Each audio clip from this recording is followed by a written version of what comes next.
El 18 de octubre de 1867, Alaska fue formalmente transferida de Rusia a Estados Unidos, y a pesar de lo que algunos puedan pensar, los estadounidenses no robaron o invadieron Alaska. La venta de hecho se dio en buenos términos y ambas partes tenían razones para hacerlo. Rusia vendió a Alaska por un total de 7.2 millones de dólares, y teniendo en cuenta que Alaska es el estado más grande de los Estados Unidos y que su PIB actual es de 50.000 millones de dólares, se podría pensar que no hay una explicación razonable del por qué Rusia vendió un territorio tan grande por tan poco dinero. Por eso las preguntas son ¿por qué Rusia vendió a Alaska realmente? ¿Por qué no todos en Estados Unidos estuvieron de acuerdo con la compra? ¿Y por qué Alaska ha estado en recesión los últimos años? Los motivos de Rusia para vender a Alaska iban desde los financieros y estratégicos hasta los políticos. En primer lugar, resulta que los primeros comerciantes rusos fueron atraídos a Alaska por el marfil de Morsa y por las pieles de nutria marina que podían conseguirse comerciando con los pueblos indígenas de la región. Este comercio lo llevaba a cabo la empresa ruso-americana, creada por empresarios rusos. La empresa controlaba todas las minas de Alaska, podía realizar acuerdos comerciales con otros países de forma independiente y tenía su propia bandera. Todos estos privilegios fueron concedidos a la compañía por el gobierno ruso, pues este no solo recaudaba impuestos, sino que también era dueño de gran parte de ella. Los zares y sus familiares estaban entre los accionistas. No obstante, en la década de 1860 la población de nutrias marinas estaba casi extinguida, y como consecuencia surgieron las dificultades financieras para la empresa rusa. Estaba al borde de la quiebra, no podía continuar sin grandes subsidios y que el gobierno asumiera todo el control de la colonia en Alaska le costaría muchos recursos.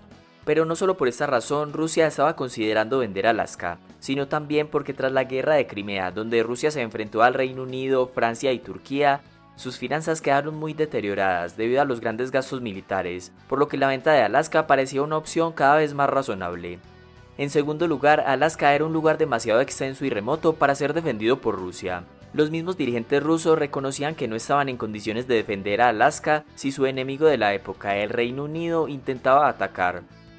Hay que tener presente que la zona oriental de Rusia es inhóspita y despoblada, y que la distancia entre San Petersburgo, la capital rusa de esa época, y Alaska era de varias semanas en barco, por lo que ni siquiera podían defender su territorio cuando llegaban pescadores extranjeros a cazar en sus aguas, pues su armada no era lo suficientemente fuerte para patrullar todas las aguas de su alejada colonia en Alaska.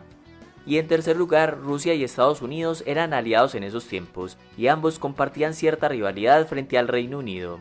Para Rusia, la venta de Alaska a Estados Unidos debilitaría el poder del Reino Unido en la costa pacífica. En otras palabras, si Estados Unidos se hacía dueño de Alaska, Rusia evitaba de esta forma una futura agresión desde el Oregón británico. Esta era una razón más para vender Alaska, así que Edward de Stockel, el enviado de Rusia en Washington, entabló conversaciones con el secretario de Estado estadounidense William Seward. Ambos acordaron el tratado que transfería a Alaska, el cual meses después sería ratificado por el Senado de Estados Unidos. Los dirigentes rusos preveían que tarde o temprano Estados Unidos tendría como objetivo dominar América del Norte y les quitaría Alaska. Desde el punto de vista de Rusia, Estados Unidos seguiría expandiéndose porque estaba en su destino manifiesto, tal como lo hicieron con Texas, Nuevo México y otras partes del sur.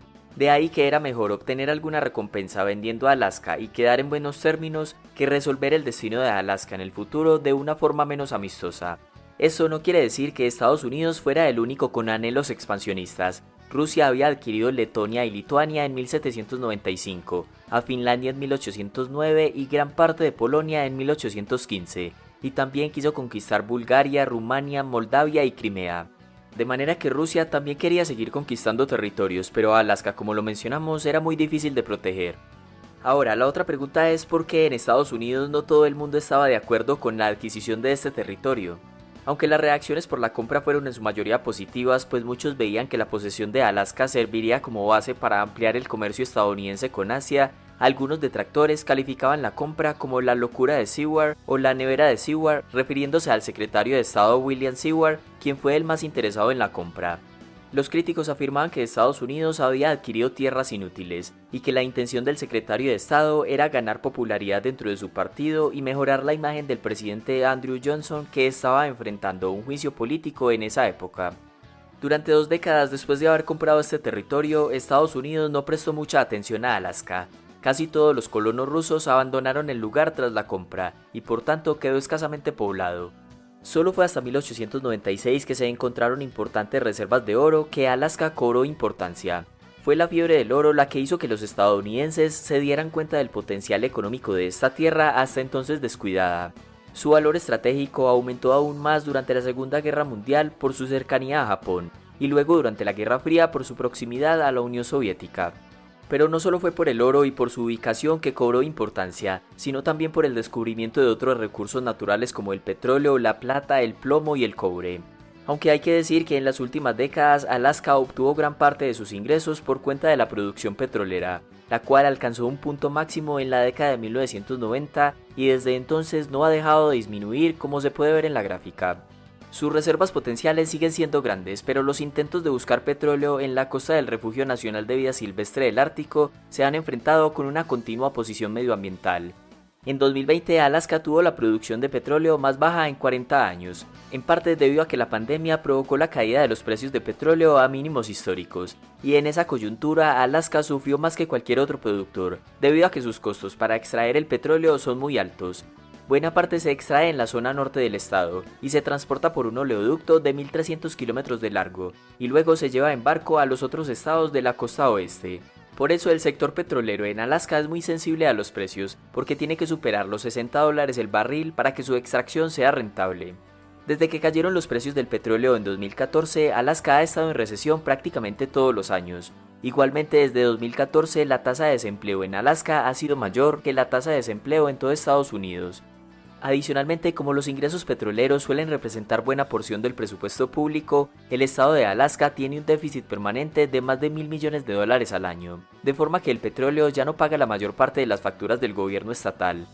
La gran ventaja de Alaska es que en 1976 se creó una ley que exigía que al menos el 25% de los ingresos de la producción petrolera se destinaran a un fondo permanente de inversión.